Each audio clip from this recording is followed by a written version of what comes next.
This is Carl, and you're listening to a very special feature now, broadcasting live across Self-Dev Radio and Writers FM. Now, we've never done this before, but we're doing it right now thanks to one very special guest. Now, he's been named as one of the top 5 marketing specialists in the world. He's written more books than the average Westerner has read, and he was recently featured in a movie called The Secret. We'll be chatting all about that very soon. They call him Mr. Fire. Ladies and gentlemen, I'm speaking live with Dr. Joe Vitale. Welcome to the station, Joe.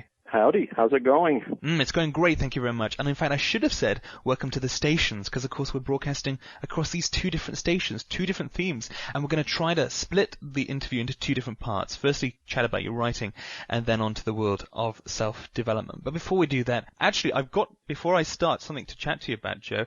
Last night, I was at your website, mrfire.com, and you were the one there. I was the one knocking up the hit counter, and right. I went browsing a few of the products. I didn't get to bed till 4 a.m. Yeah, I warn people when they go to mrfire.com, you need to pack a lunch and bring a thermos because you're going to be there a while. There's dozens and dozens of articles. That website's been up for 10 to 15 years. Yeah. I've been sending out a newsletter for around 10 years, and all the back issues are there. There's columns there. There's sample sales letters there. My catalog is there. I mean, links to other websites of mine are there. So if you go to mrfire.com, you're going to be parked for quite a while. Well, I was. And that was one of my problems, till like 4 a.m. in the morning, I was there clicking away thinking, okay, let's make sure I got my research correct, Yeah, so I'm glad you were at the right website. It would have been interesting if you had been at somebody else's website and then started asking me questions about them. Yeah, mrsfire.com, a totally different website perhaps. Right. I've noticed all the different products you've got, Joe, obviously, all the joint venturing you do these days. And I was trying to find a good way to introduce you, but without wanting to sound too cliche with this opening question, how would you introduce yourself? What would you call yourself these days? I am an author first, an internet marketer second, and a pretty well-known copywriter third. And I put author first because my passion, my love, the thing that I like to do the most is write books, promote books, read books, share books, and just I'm a book addict, and I want to tell people about books that I write and books that I find that I really love. So first and foremost, I am an author. And I am an internet marketer because I've been doing that since the mid-1990s. I wrote one of the first books on internet marketing with a book that's now out of print called Cyber Writing. And I learned that I was able to extend my reach and tell more people about my books and me and my products and anything I endorse by doing it online. And so I really tasted blood back in the 1990s when I first went online and saw how powerful the internet could be. So I've been online for a long time, and I've been doing night and day email campaigns and major promotions. One of my promotions a year and a half ago made about $500,000 American dollars in a couple days, all done online. I've made many of my books bestsellers, all online. And then, of course, finally I'm known as a copywriter.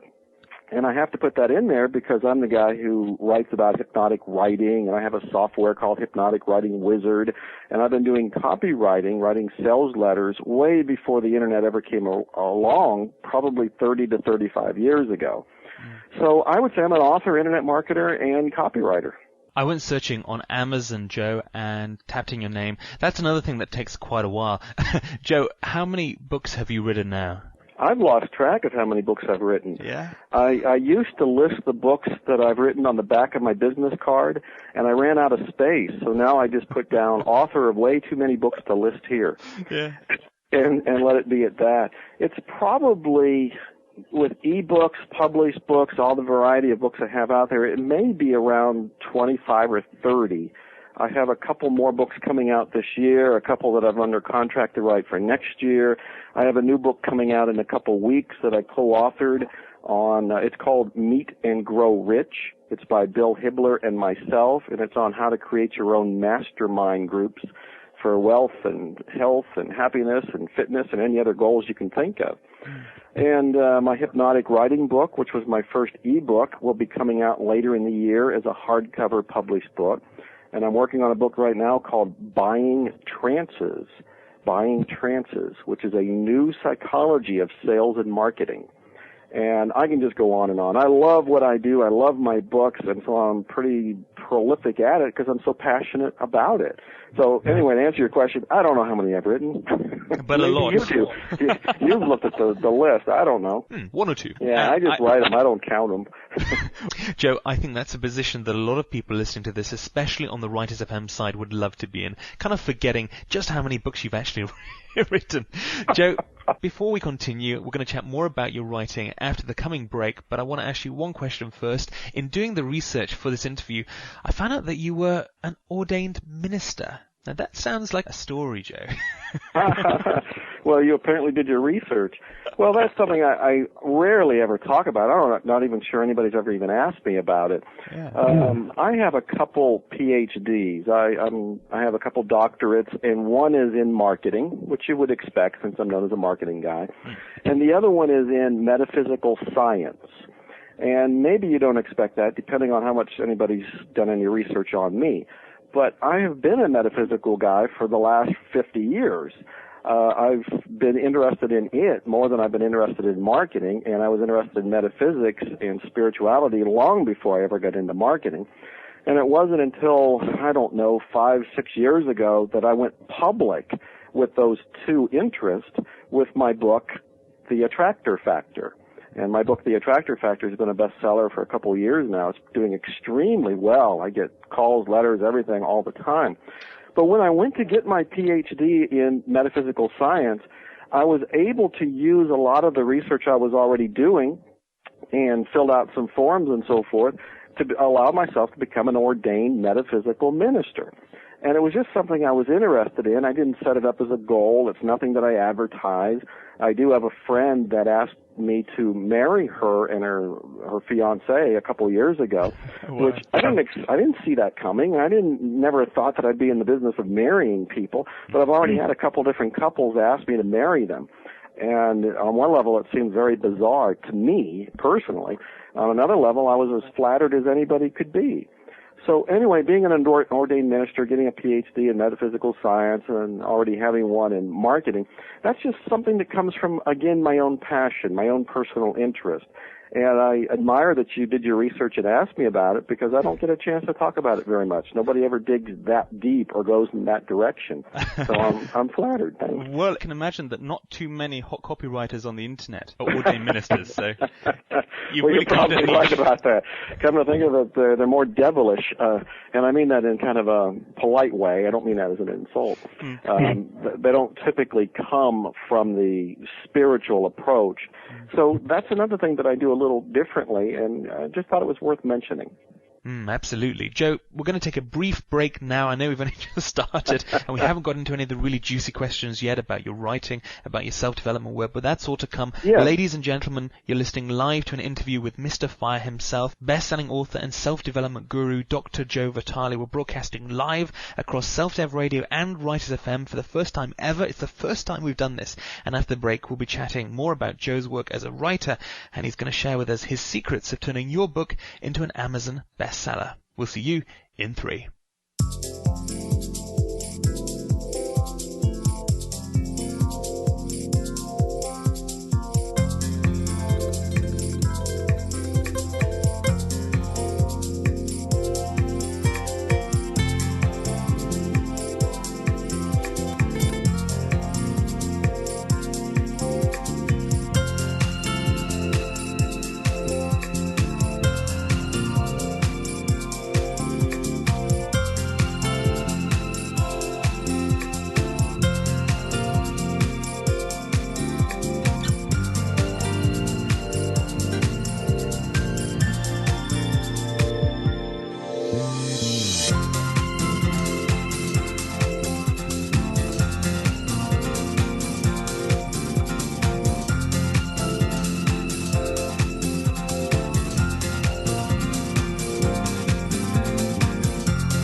That was Steve Hansen there with Seaside. You're listening to Writers FM or Self-Dev Radio. We're doing a live multi-station broadcast right now because we've got a very special guest on the line. He's the copywriting king. He's written over 40 books on everything from marketing to spirituality, and he has a product available that promises to get your book onto the Amazon bestsellers list. He's known as Mr. Fire.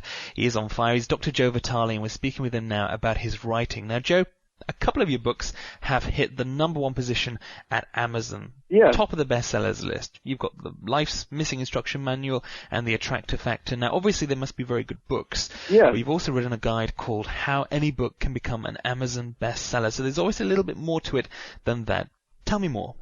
Yeah, I'm glad you brought it up because there is a formula to marketing just about anything online. And I've somewhat perfected it when it comes to the Amazon bestseller category.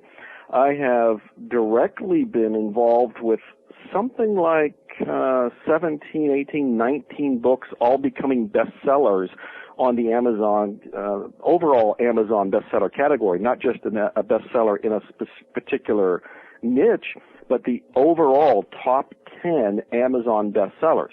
I've had numerous books there, some of my own, like you mentioned. The Attractor Factor was actually #1 twice. The early version of the Attractor Factor, which was called Spiritual Marketing, was also #1 at Amazon overall twice. And Life's Missing Instruction Manual, which is one of my most recent books, was also a bestseller. I think that one was once, but it stayed up there for a long time. I've also helped numerous other authors make their books bestsellers, everybody from Kevin Hogan to Terry Levine, to Mark Joyner to Mike Littman. There's a long list of them. I can't even remember all of their names. And so this formula works, and essentially it's the same kind of thing. I will kind of paint the rough outline, and then if you need to ask some questions, you can let me know how to clarify it. Well, first of all, of course, you need a book, and it needs to be a good book, because I have found that, if it's a book nobody wants, you can't really bribe them into buying it.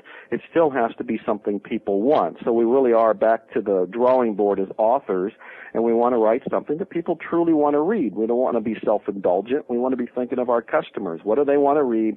How can we write what we want to write so that they would be interested in buying it? That's just basic marketing. So we create a product they want. Needs to be listed on Amazon, which is easy enough to do, whether you're self-published or your book is a print-on-demand book or you're published by a traditional publisher. I've been published in every way known to mankind. I've been self-published, I've been print-on-demand published or traditional published, the digital publishing, audio publishing, video, all of it. And you can make any of those products an Amazon bestseller. To give you an example, I have a little book that I'm very proud of called The Greatest Money-Making Secret in History. The Greatest Money-Making Secret in History is a print-on-demand book. It is not in bookstores. If you go to Amazon to buy it, it is not in stock, but Amazon will say they can deliver it in like 24 hours or a couple days. Yeah. And it's all computerized. When you order it, a signal goes by computer to a printing company where the book's already loaded in the computer. They print out the book. It's printed on demand, and it's sent back to Amazon. Amazon puts it in a box, sends it to you, and as far as you know, it was published one among thousands with a big publisher, but that wasn't the case at all. It's a print-on-demand book. So you can take any book that's listed on Amazon and use this campaign. In short, the campaign is you pick a date that you want to do the campaign 3 to 6 weeks away from this moment, and it needs to be on a Tuesday preferably. Friday can be okay, but Tuesday's legendary status for Tuesdays is that the selling online anyway is always better if you do the campaign on Tuesday. The results are higher. People seem to respond better. So Tuesdays, according to our research, shows that that's what works best. Then you need to start going to list owners, and these are people like me, maybe like you, people you know, people you don't know, but anybody who has a list, and a list can be 100 names or 1,000,000 names, it doesn't matter, and you want to write to them saying, I am the author of such and such book. I am doing an Amazon campaign on such and such date. I was wondering if, this is the key point, if you can contribute a digital bonus that I can give to people when they buy my book on this particular day. Now, this is an essential key to success because these people will give you a digital bonus, because they know they are going to get free publicity off of your campaign. Anybody that buys your book on the day we select is going to get a bunch of bonuses, one of them being one that was contributed by a list owner. Yeah. This list owner is going to give it to you because they know they're getting a free ride on the promotion.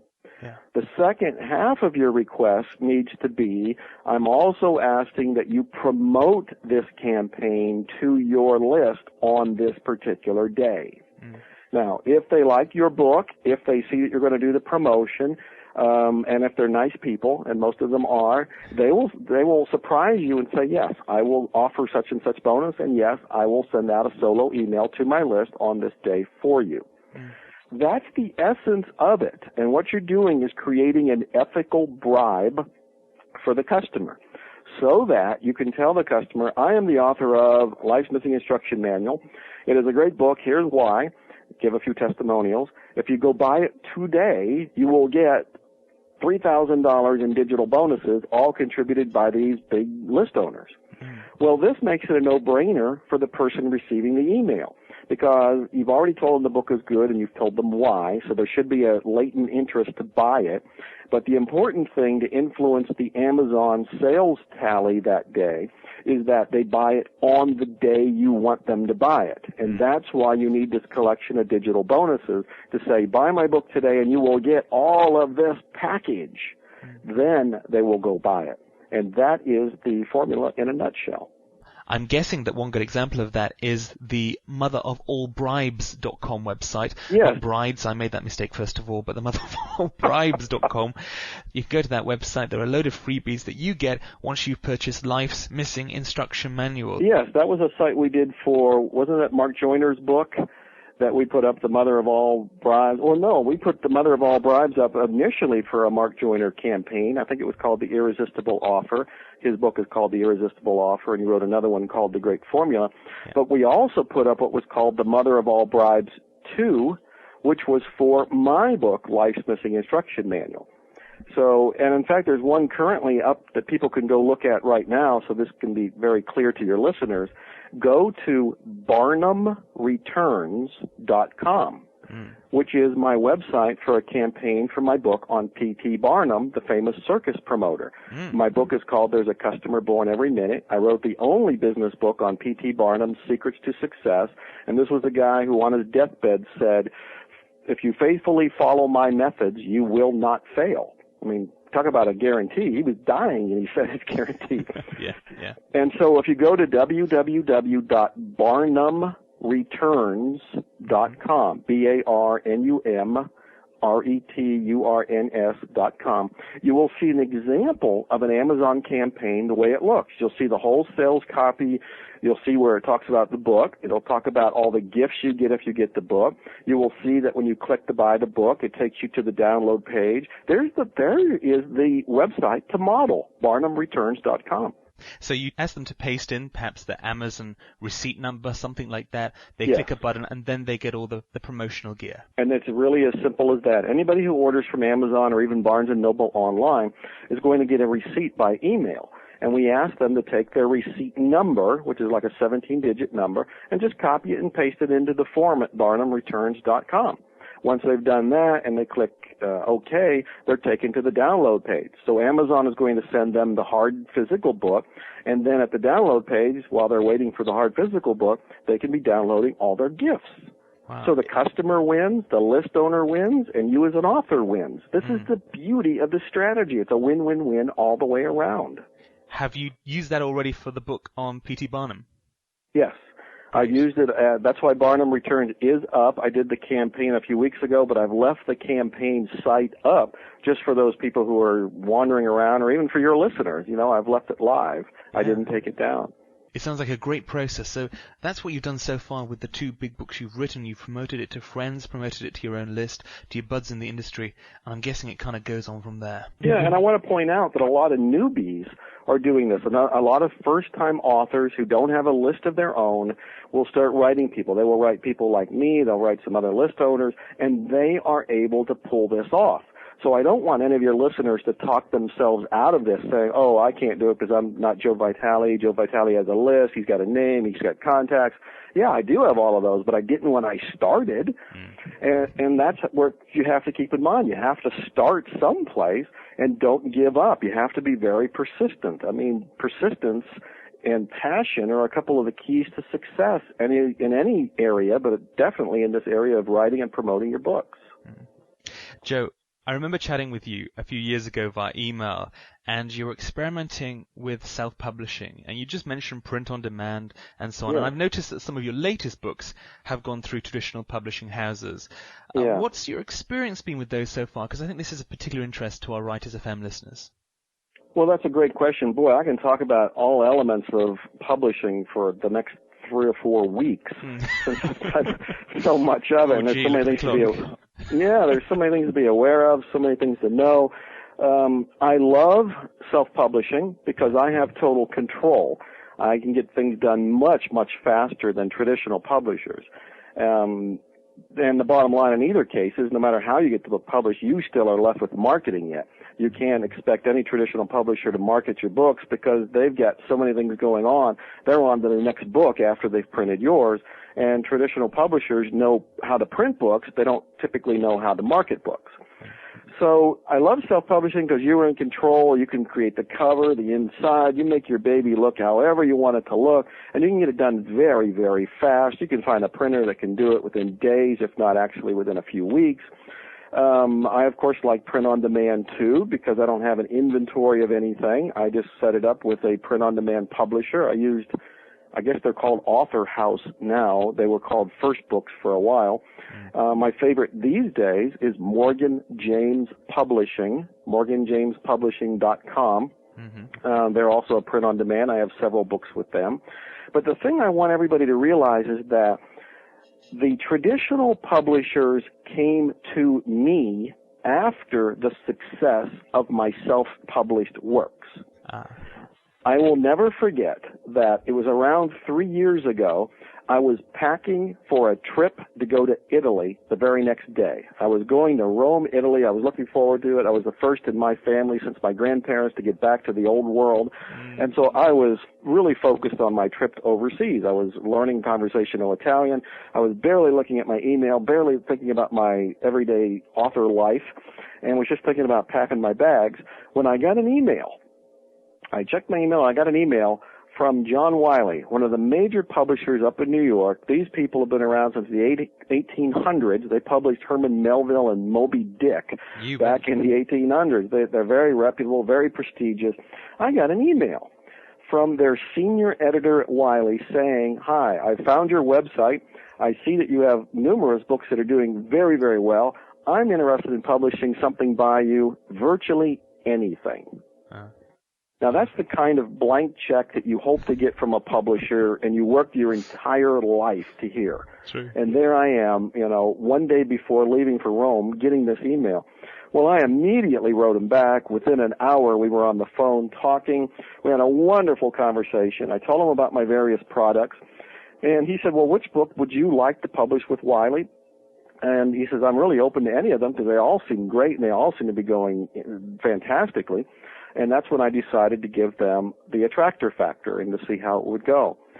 I don't know how actually convinced they were of my book, The Attractor Factor. What they, as a traditional publisher, was looking for was an author who could market books. And that's why they came to me. They saw that I was doing my marketing. This goes back to when I said earlier that I'm an author and I'm an internet marketer. They wanted somebody who was an author and could market their books. Well, because of my work, because of my marketing, because of my Amazon campaign, I made The Attractor Factor a startling bestseller, so much that John Wiley called me up the day after my book, The Attractor Factor, became a #1 bestseller, on that very day bumping the latest Harry Potter book out of the #1 seat on the Amazon bestseller list. Yes. And the publisher said something I will never forget and will probably shock you and all their listeners, and all your listeners. He said, can you stop your marketing? And I said, what? Yeah, he said, can you turn your marketing off? And I said, what? Why would you want me to, what in the world is going on? Why would you want me to turn my marketing off? It's working. We just unseated Harry Potter. The book is selling like crazy. It's a bestseller. It's lighting the world on fire. And he said, well, I have good news and bad news. He said, the good news is you entirely sold out of the first edition of your book. Okay. The bad news is you entirely sold out of the first edition of your book. We don't have any books. And I said, go print more. Yeah. They're like the nacho commercials they have over here. You know, when you eat them up, let us make more. Yeah. I said, go print more. And he said, well, the printer we work with takes 8 weeks. And I said, look, you guys have been in corporate America too much. We entrepreneurs who live in the street can get a book printed overnight. I said, we can get this book printed. I'm not stopping my marketing. Yeah. And, of course, that forced them to find a quick turnaround printer that would turn around it within a week or so. And they went to their traditional printer to get more copies made in 8 weeks. Well, the book's gone through 4 or 5 printings.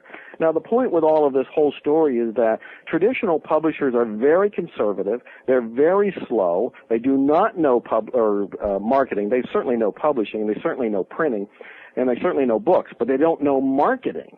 And so they want to work with an author who has a good book, who knows how to market them. I am very happy with John Wiley. I have several books with them now. I came out with the E-Code, which was a book I put together with Johann Mott.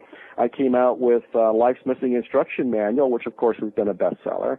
I have my book coming out shortly, Meet and Grow Rich with Bill Hibler, my P.T. Barnum book, which I'm absolutely in love with. I love my Barnum book. There's a Customer Born Every Minute, is with Wiley. I have signed contracts for 3 more books with Wiley, and in fact, they're taking one of my old self-published books from 10 years ago called The 7 Lost Secrets of Success, and I just signed a contract the other day to reprint that with Wiley. So I am happy with them, but you got to keep in mind that I'm an author who knows marketing, and that's what they're interested in. It's an inspirational story because I think a lot of people get started, they send off manuscripts all over the place, hoping to get that first, snatch somewhere or another. But starting with the self-publishing route can actually work, and you obviously you've done that. But I can go one step before that if we have another second here. Yeah, sure. And that is, I believe in doing ebooks. I didn't think anybody would buy ebooks, 10 years ago when I came out with my first one. And I owe Mark Joyner a great debt there because he's the guy who talked me into it. But ebooks sell like crazy. You can put your book online as an ebook. And the beautiful thing about this is you have instantaneous gratification. The people who buy your book instantly get it as a download, and you instantly get their money. Yeah. So that's a beautiful win-win. But the next part is you instantly get feedback from them.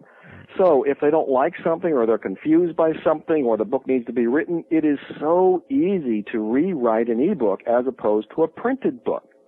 So once you've gone through this cycle a few times, selling your ebook, testing your ebook, getting feedback, rewriting your ebook, then you can go to the next level and put it into a print book. So you can see there's a whole evolutionary process to perfecting your book before you ever get to the stage where maybe a traditional publisher will say, hey, I like that, and they'll offer good money and put something behind it. Yeah, for sure. Have you found that self-publishing is more profitable, perhaps, over traditional publishing? Well, there's pros and cons to both of that because you've got to front the bill to print the book to begin with in self-publishing, and then you're going to be marketing it, so you're going to be paying out to send out copies or to send out news releases or to do whatever you're planning to do to market your book. With the traditional publishers, they typically give you an advance, and those advances are pretty low. They can be anywhere from nothing to the average I hear is around $5,000. After you've done a few books, you might be able to get $20,000, $50,000 as an advance. But then you still have to market the book, and again, the publisher isn't going to do it.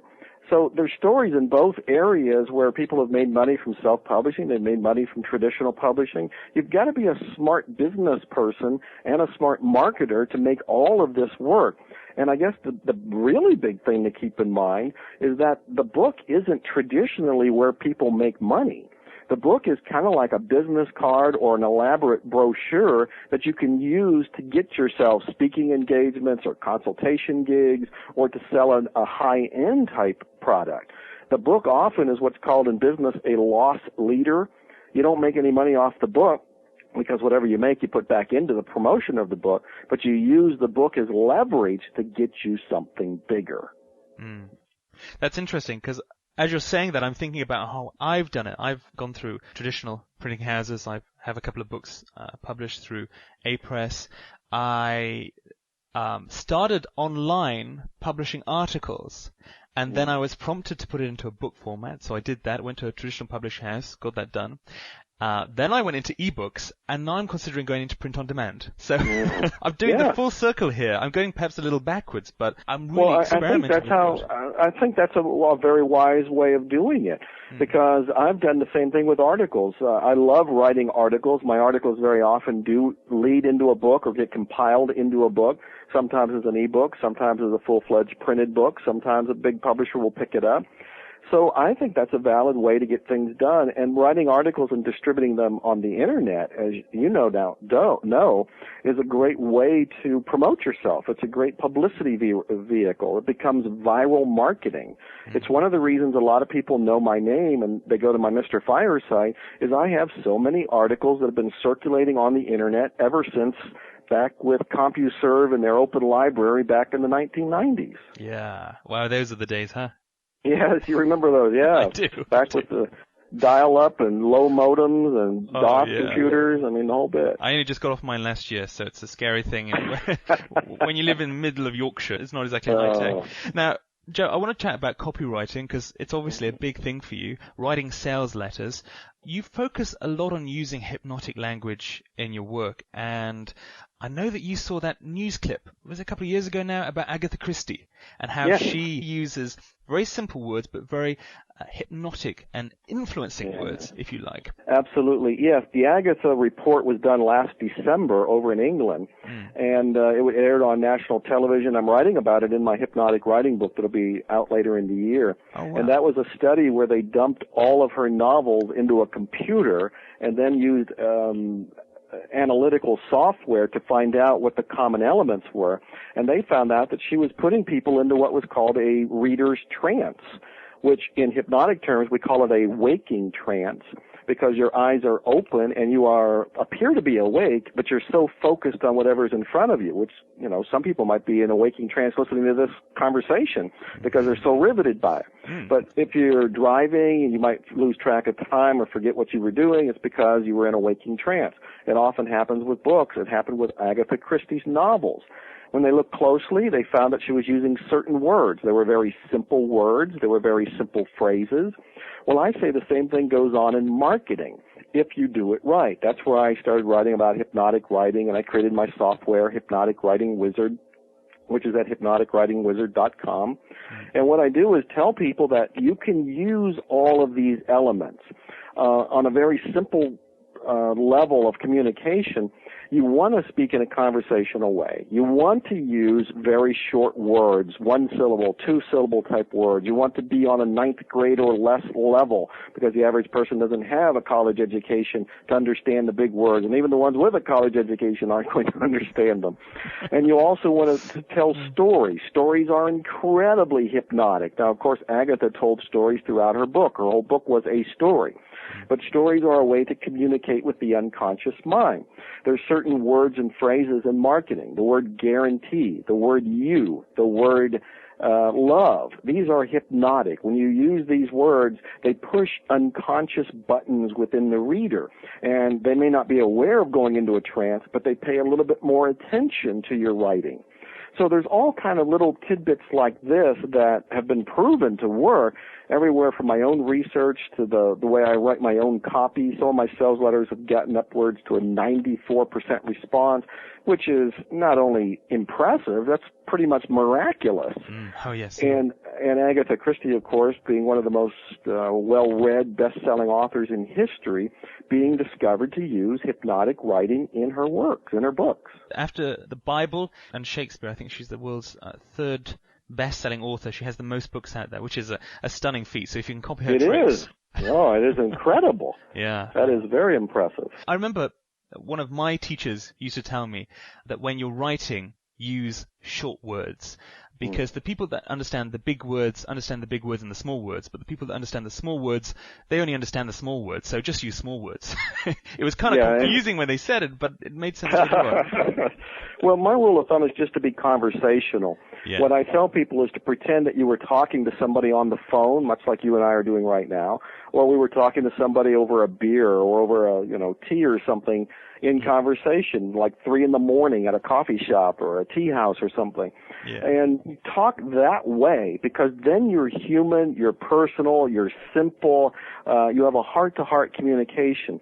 Far too many people, when they try to write something, put on a writing hat, and they think they have to impress their 7th grade English teacher, and they worry too much about spelling and punctuation and grammar and sentence structure and vocabulary, and the list just goes on, and they become so rigid and so paranoid that their writing isn't human. It becomes very stiff. It becomes very hard to read. It's not very original, and it disconnects from the reader.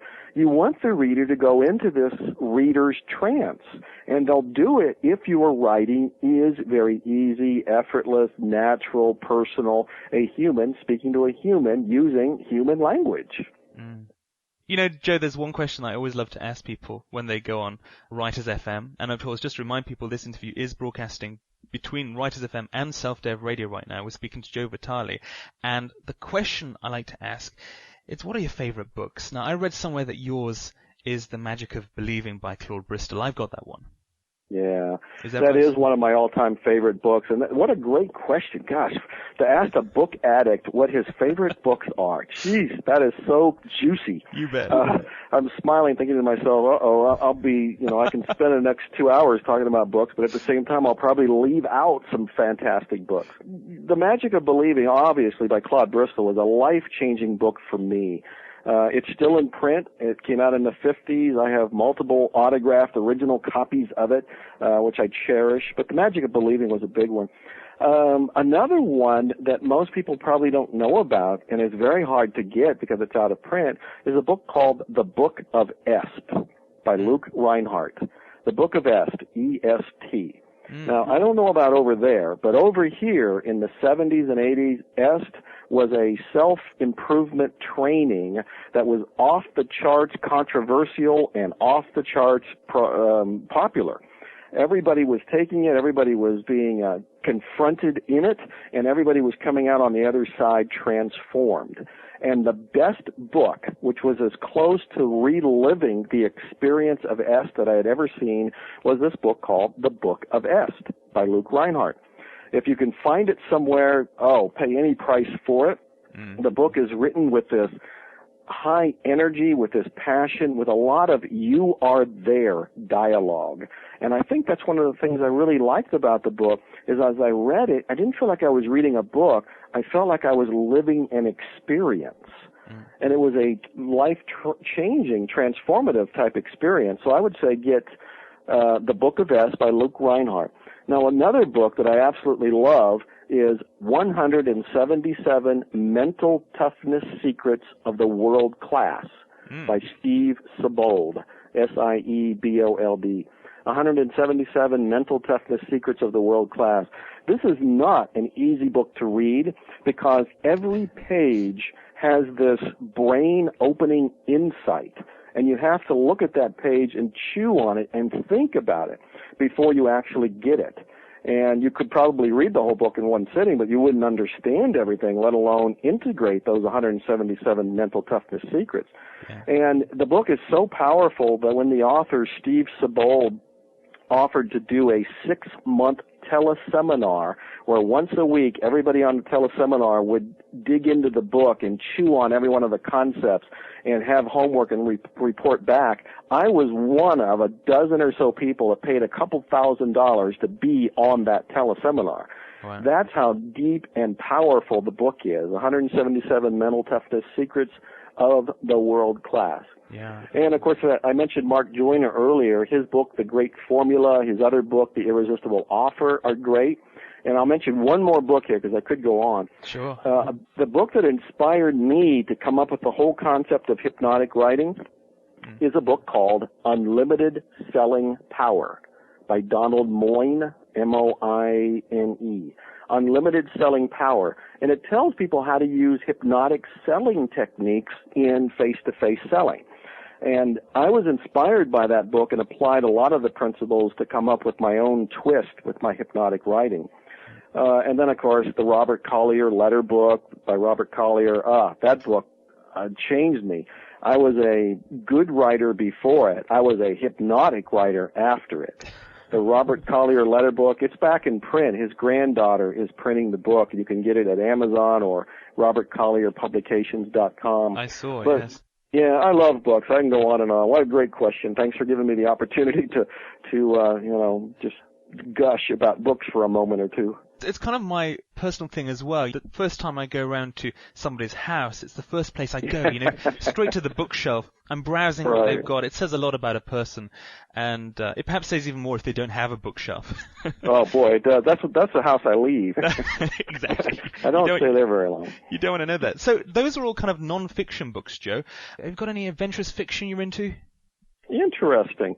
I read very, very little fiction. There is hardly any that I read, so right now it's going to be really tough for me to come up with a single book. Yeah. I don't read too much in that area. Right. When I read through The Attractor Factor, as I mentioned, that kind of read like a novel, so maybe you don't need to. You're obviously picking up the novel writing skills from somewhere. Well, again, books like The Book of Est are written much like a novel, and I do learn from novelists. I mean, I did study, and this is worth mentioning, Jack London, William Saroyan, Ernest Hemingway, Shirley Jackson were all novelists who profoundly influenced me 30-some years ago. I don't read any of them as much anymore, but all of them, Jack London, his powerful, muscular writing style, William Saroyan, his very personal, upbeat, bubbly, confessional-type writing style, Shirley Jackson, who wrote the short story The Lottery, captivated people with her details and her writing style. I loved it. And Ernest Hemingway, of course, he had this very tight, short sentence, 1 and 2 syllable words, communicated very strongly with that. So I don't read all of those fiction authors anymore, but they definitely are in my bloodstream because they influenced me when I was reading them back in the 70s and 80s. Yeah. So I love them, even today. Wow. Now, Joe, I'm going to stop you there just for a moment because I know we're running short of time and we're going to take a short break. Ladies and gentlemen, you're listening to an interview with a man who charges through the teeth for his quality copywriting skills, but he's worth every penny, obviously. He's an Amazon bestseller. He is an Amazon bestseller himself, and he's written more regular books than most people have even read. Now, he's Mr. Fire, he's Joe Vitale, and he'll be back to chat with us more about his self-development secrets right after this.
Mike Bryson there with a great little piece called New Dawn of the Spanish Dance. Do you dance at all, Joe? No, not where anybody can see me. No, sometimes I dance celebration jigs, in my room, but no, I don't really dance. Celebration jig. I do salsa. I do a little bit of salsa dancing. And by the way, this is part of the interview. I figured it was. This wasn't in the break. I do a little bit of salsa dancing. I go maybe twice a week, and I've got a couple of friends, and they tell me that there are, just a couple of friends, they tell me that there are classes in Texas. It's very liberating, so you could try it out, salsa dancing. Well, thanks for telling me. I'll keep that in mind. I'm pretty busy. I built my own gym. I've been in 4 fitness contests. I'm in my 5th one right now. So between my work in front of the computer, my writing, my reading, and doing interviews like this, the other big thing is working out, and then afterwards jumping in the sauna, hot tub, swimming pool that's baking outside in the Texas sun. I saw the picture on your Cafe Press website where you sell all the T-shirts, and you're there bulging the muscle. You must have just been in a workout or something. Well, actually, I had just done an interview for Narissa, who's my partner here. She had filmed me for something, and I was stretching, and she said, oh my God, wait a minute. And she started taking pictures of me. And so I hadn't been working out. I was just being me, and she saw a photo opportunity. Yeah, but thank you for noticing. Well, you can't help but not notice this big kind of Arnie Schwarzenegger picture there. You're bulging the biceps. Well, that's very flattering, because I was a guy who was obese all of his life. I've lost 80-some pounds, and I've completely transformed myself, and when I work out, I do work very hard to make myself look good, and to have a picture like that and have it commented on like what you just said is very flattering. I went from being called the Buddha of the Internet to now they call me the Charles Atlas of the Internet. Yeah. Well, what a compliment. Yeah, thank you. Well, I just want to introduce you back because I haven't done so following the... Oh, all right, people don't know who you're talking to. I'm so unprofessional, it's terrible. I'm your host, Carl, and you're listening to a very special interview here broadcasting across Writers FM and Self-Dev Radio, both as stations, the first time we've done it, and we're speaking live with Dr. Joe Vitale. He's the author of Life's Missing Instruction Manual and The Attractor Factor, and we're going to chat now, Joe, a little bit more about your working self-development. Now, this is particularly of interest to all of our Self-Dev Radio listeners. Now, I know that for a while your core focus was marketing, and I guess a lot of people listening to this might be wondering, well, what's the connection between marketing and spirituality, self-development and buy it now buttons? Well, that's a great question. Well, first of all, my interest in self-development and spirituality and metaphysics came first. Marketing came far later, because ever since I was 16 years old and I was reading books like The Magic of Believing and other books by Robert Collier and diving into metaphysics and trying to learn meditation and hypnosis, I was working on me. I wanted to find out just how far at least this human can stretch himself and grow. And I was a teenager. I was 16 years old doing this. I don't think I knew what the word marketing meant. So it wasn't until my first book was published, which was around 1983, 84, somewhere in there, and I had that glorious experience of being elated by being in print and then totally deflated when I realized that the publisher doesn't know anything about marketing. And so I had to learn marketing and practice marketing on me. I was my own first client. And so that's where that began. But personal development was first and still is my primary love. Everything I do, even in the business arena, in the marketing world, even when I put those buy it now buttons up there on my website, all of that is coming from spiritually directed intuition. I tell people, even though I'm incorporated, I'm the president of Hypnotic Marketing, Inc., I am a sole proprietor, and I spell soul S-O-U-L. Not S-O-L-E, S-O-U-L, because anything that I do is checked within myself to my connection with spirit, to be sure that I'm right in alignment with my path, that this is, my inner compass is saying this is the thing to promote, this is the direction to go, this is all fine and dandy. And even when I write my copy, all my marketing pieces come from a spiritually directed place. I'm very known for my passionate style of writing because passion comes directly from my heart. And my heart is my connection to the heartbeat of the universe. That's where my spirit is. And so I write from my heart to touch the hearts of the people that are listening. or reading or whatever it happens to be. I really come from a no hype, all heart type of frame of reference in marketing. So self-development for me is where it's at. I can only achieve what I've been able to achieve to go from, and I don't know that you knew this, but at one point I was homeless 30-some years ago. To go from homeless to millionaire, best-selling author, internet guru, however you want to describe me now, could only have happened by me taking care of my personal development. I had to look at my belief system. I had to change my reality, and I can only change my reality from working on the inside of me. So personal development is the number one place to start if anybody wants to achieve any success, whether it's writing, it's being a marketing person, I don't care where it is. It starts on the inside, not on the outside. That's the core focus, of course, of your best-selling book, The Attractor Factor. It was released 2005. It's non-fiction, but it reads like a novel. I've read it, but for those who haven't, tell me what it's about. Well, The Attractor Factor reveals a 5-step formula for attracting wealth or virtually anything else from the inside of you out. And it's basically my own personal story. I talk about my struggle years. I talk about, not having enough money to pay the rent and some pretty horrible times that I went through. And along the way, as I tell my story, I share my insights and I share my discovery of what those 5 secrets are. So by the time you get to the end of the book, you have lived my experience and you have integrated those 5 principles. And I hear from people who are reading those 5 principles and using the techniques, and they are doing everything from manifesting money from what seems like out of thin air to manifesting better health and attracting new cars. I mean, it's been a staggering list of people writing to me, calling me, sending me gifts, sending me thank yous, all because they read The Attractor Factor, learned the 5 steps, and those 5 steps help them create a new reality. But it all happens inside. Trying to change the outside is like trying to wipe off your mirror, where what you need to do is look inside of you and clean up what's there. Then the outside, the mirror, reflects it. It's a great analogy, and I don't want to do you out of any book sales, but could you give us a brief idea as to what those 5 steps are and how they kind of work? Yeah, well, I'll tell you a couple of the real key ones here. And one of them, of course, is the power of intention. Now, I am a great believer in intention. Intention meaning that your word helps declare what your reality is going to be. But it's a little bit more than that. Declaring your intention, a little bit like declaring your goal or your outcome. It's declaring where you want to go. But when you declare your intention, you are aligning all of the things within yourself, your body, your mind, your energy, to go in the direction of that intention.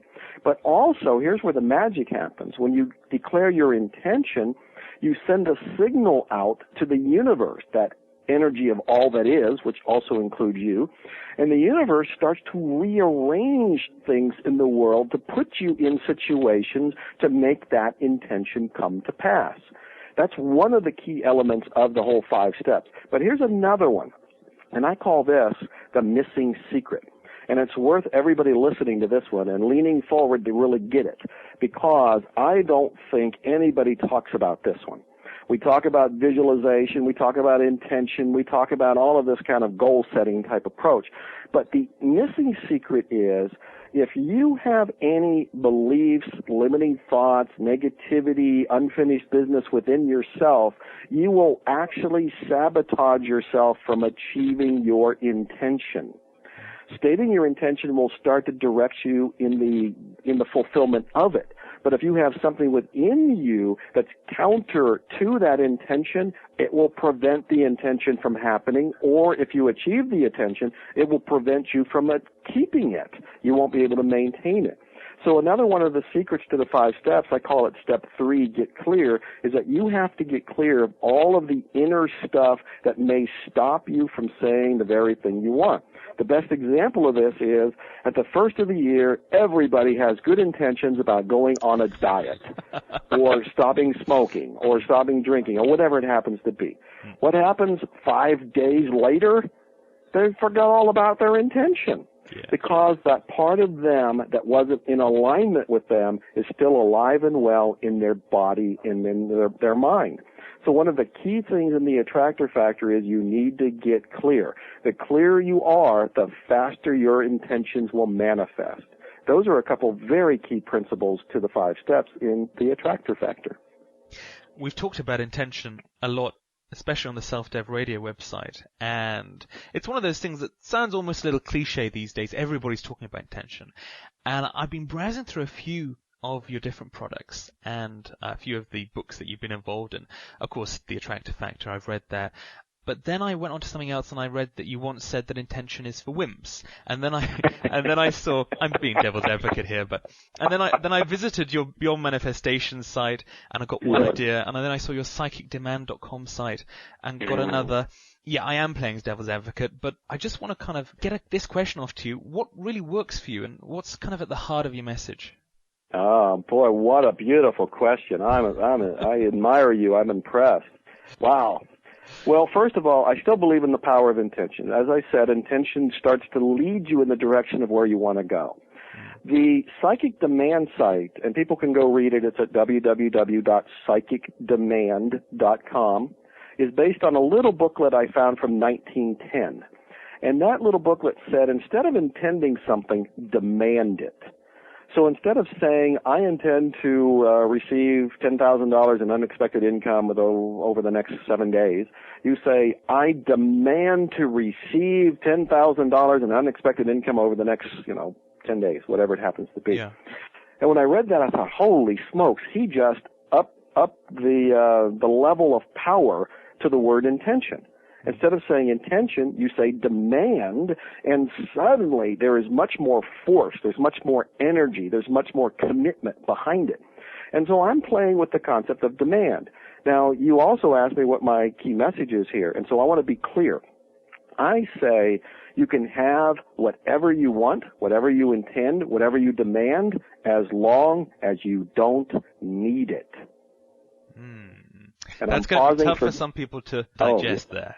Oh, yes, and that's why I'm pausing for dramatic emphasis here, and to let people to mentally soak that up. And I'm going to repeat it.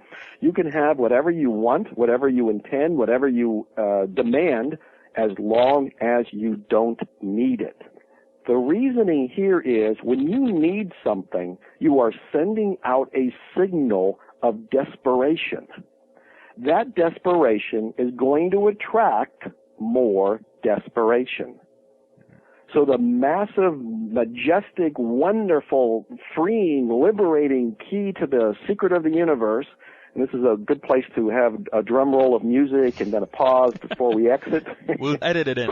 Okay, is along the lines of the universe is willing to give you whatever you want, as long as you are not addicted to receiving it, as long as you don't need to have it. You want to come from a place of playfulness. You want to come from a place that says, oh, I would love to have $10,000 in unexpected income in the next 7 days, or whatever it happens to be for you. But in your mind, you're saying, I won't die if I don't get it. See, it's that addiction, it's that need, it's that desperation, which isn't clear in a person. This goes back to what I was saying earlier, is that you have to be clear.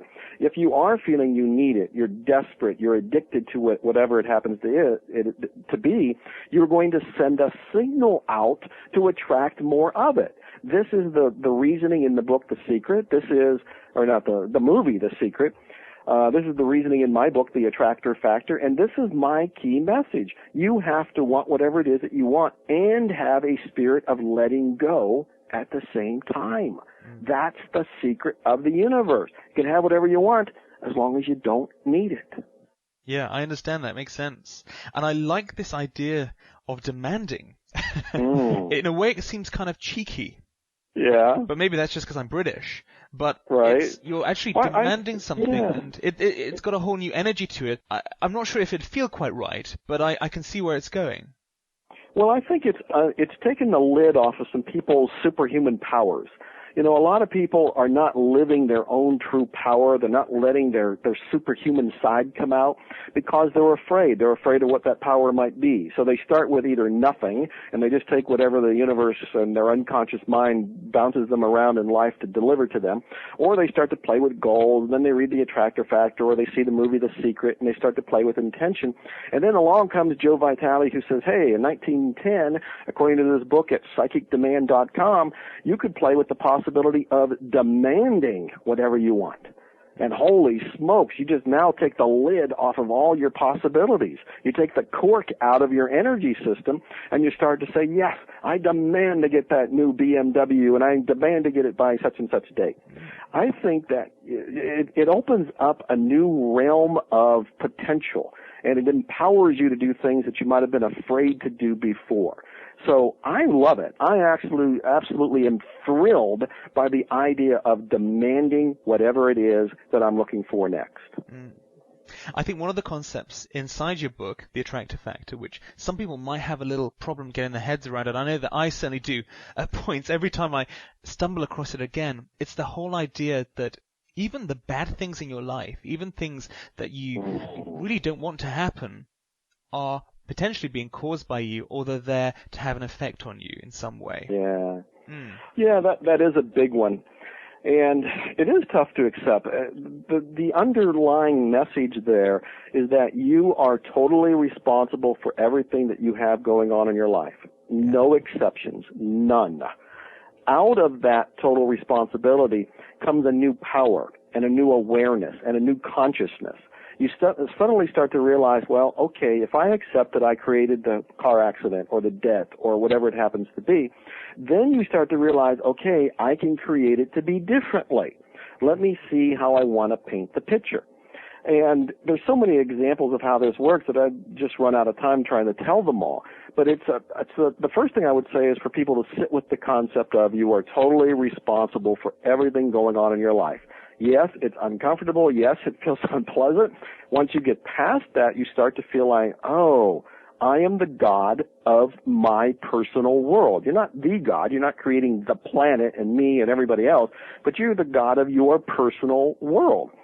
With that in mind, you start to play with the idea of, oh, how can I change it to be more of what I prefer? How can I start to play with a new reality? And from those new thoughts, you will take new actions. And those new actions will create new concrete physical results that you will soon experience. But it all, again, my key message is it all starts within the person. It all starts within you. There is nothing on the outside that's doing it. It's all on the inside. And your inside is sending out a vibration that is pulling it to you. That's in the movie The Secret. That's in my book, The Attractor Factor. That goes all the way back to 1910 with Psychic Demand. You know, I've got one listener that's listening to this right now, and I know only what his one? next question. Just the one. It's a very small station. Okay. And right. I know the question that he's going to send me because he sent it to me before. Every time he hears an interview, he's called Kurt, and every time he hears an interview regarding anything such as, regarding anything pretty much, but anything along the lines of you are what you believe or you get what you believe, he writes and he says, that's a load of baloney. That's not true. A victim of burglary, did they attract that into their lives? Like you mentioned, a guy in a car accident, why would they want that to be in their lives? So again, playing devil's advocate, let me throw that question at you, and I'm going to enjoy listening to your answer. Why would somebody attract bad things into their lives? Oh, we're doing it all the time, and we do it for a wide variety of reasons, and it will be unique to each person. So first, yes, we are attracting all of it, the robbery, the debt, whatever it happens to be, the car accident. Yes, we did it. Second of all, we may have done it unconsciously. We didn't really know what was going on. But in my experience, when somebody pauses and they get on the other side of the accident, because, you know, you're in trauma the first time this happens, and then you get past that a little bit and you start to reflect and say, okay, if I assume I caused this, fill in the blank, what might have been the positive reason for it? And allow whatever comes up to come up. because it could be any number of things. It could be that there was a lesson of some sort to learn. It could be that you weren't paying attention while you were driving. It could be that you were told intuitively to get a burglar alarm system and you didn't do it. It could be that you had a belief that was going through your head just a few days before along the lines of, everything's going great for me, so I'm due to have something bad happen any day now. And I'm making these up, but I'm sure some listeners are going to nod their head and go, oh, yeah, I can understand that one. You know, I had a bunch of money come into me, not me personally, but maybe somebody thinking this as they're listening. I had a bunch of money coming into me, and it seemed too good to be true, so I knew that something was going to surface that would cause me to have to shell out money because I've just received more than I'm comfortable to own. Yeah. And so there was a robbery, or there was a car accident, there was some sort of problem that's going to cost you to shell out some money. There's always something there. You want to become alert to it, conscious of it, aware of it, so that you can address it, so that you can remove it, get clear of it, and then be done with it. Because the other side of this is, if you don't get the lesson that whatever that so-called bad experience was bringing, you will have another one and bigger in order to get your attention. It's trying to get your attention to tell you something. Once you get the lesson it's trying to tell you, that experience is over with. It won't happen again. When these so-called bad experiences happen to you, and I'm guessing they still do, is that the way you approach it? Do you kind of sit back and think, I know why that happened, or I should be doing this differently? Yes, absolutely. And the example I can give you is the end of last year, I bought for myself. I had made for me a unique BMW 645 Ci luxury sports car. Now this was made in the factory for me. It's a $90,000 car. It costs more than many people's homes. Ouch. I bought it for me. It was delivered here to me. I love the car. I still love the car. But last December, we hit a deer driving that car. There was $7,000 worth of damage plus the death of a deer, and we're animal lovers, so it was very traumatic. Of course. We never hit a deer before. We live in the country in Texas, so it's not uncommon, but it had not happened to us. So I have to go through the whole experience of, why did this happen to me? Why did this happen in this particular car? Yeah. As I went through the process, and of course I had to take the car to a unique place to get it fixed, and in the process of getting it fixed, I discovered that I did not have car insurance. Oh. My car insurance had lapsed a month or so beforehand, and the insurance provider did not tell me. So I was driving around without insurance. So the first thing that meant was I had to pay the $6,000 or $7,000 auto repair bill out of my own pocket. Yeah. Well, that didn't hurt anywhere near as much as the fact that I was hurt by being in an accident emotionally. Yeah. And so I kept thinking, why did this happen? Well, the big thing that came to me is that because that deer ran into us and we hit it, we discovered that we did not have car insurance, which was an incredibly good thing to know. We could have been in a different kind of car accident and could have been sued and lost everything because we did not have insurance. Yeah.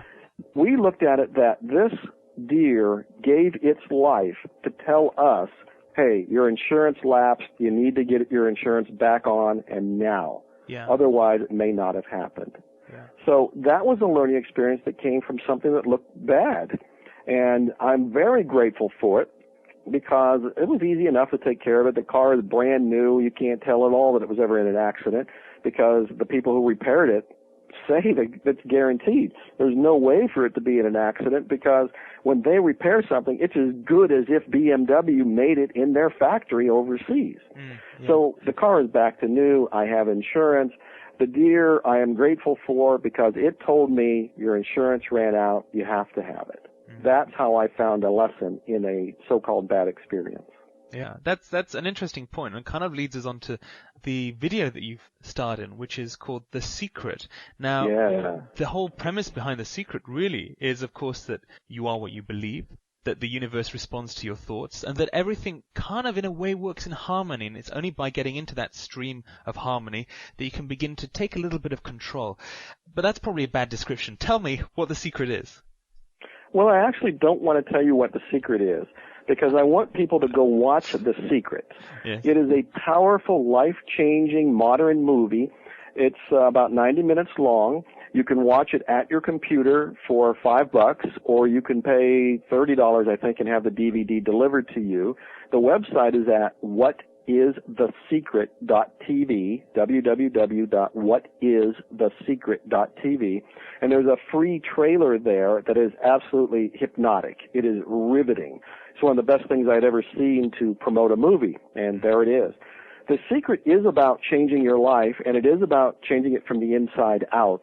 I've been very fortunate to be involved with the process of creating the movie and to be in the movie and to also help promote the movie. But it's a message that I want everybody to get, particularly your listeners, even though they're already on that same wavelength. The secret helps people fine-tune the process of manifesting whatever they want, again, going with the attractor factor type of view, working from the inside out. So I want to play my curiosity card here and just let people be curious about The Secret and go see it at whatisthesecret.tv. Joe, good. I know we're running out of time, but it's been a real joy to have you here on both of the stations, selfdevradio.com and Writers FM, where you've been sharing with us. I'm flattered. Well, you've given us so much. You've given us the information all about your writing and, of course, self-development. Joe's book is The Attractor Factor, available from Amazon.com, or, of course, you can step by his website. That address is mrfire.com, www.mrfire.com, and you can go there, view his merchandise, see him flexing those muscles. And if you just go to his website, mrfire.com, click on the Browse Products link on the left-hand side of the page to get access to everything from his books, to his software, to his DVDs, to his branded T-shirts. Well, Joe, thanks for joining us today. Oh, it's been fun. Thanks for the great questions. Thanks for the honor of being here. And to be on both shows, I'm even more flattered. So it's been great. I'm all excited. I'm ready to go jump in the pool and swim around in that hot tub. Well, thanks again, Joe. It's been a real pleasure. Thank you. I'm Carl, and you're listening to, well, it's either Self-Dev Radio or Writers FM. Confusing, yes, but whatever you do not adjust your sets. Normal station content will resume right after The Path Behind. We'll see you again in 3.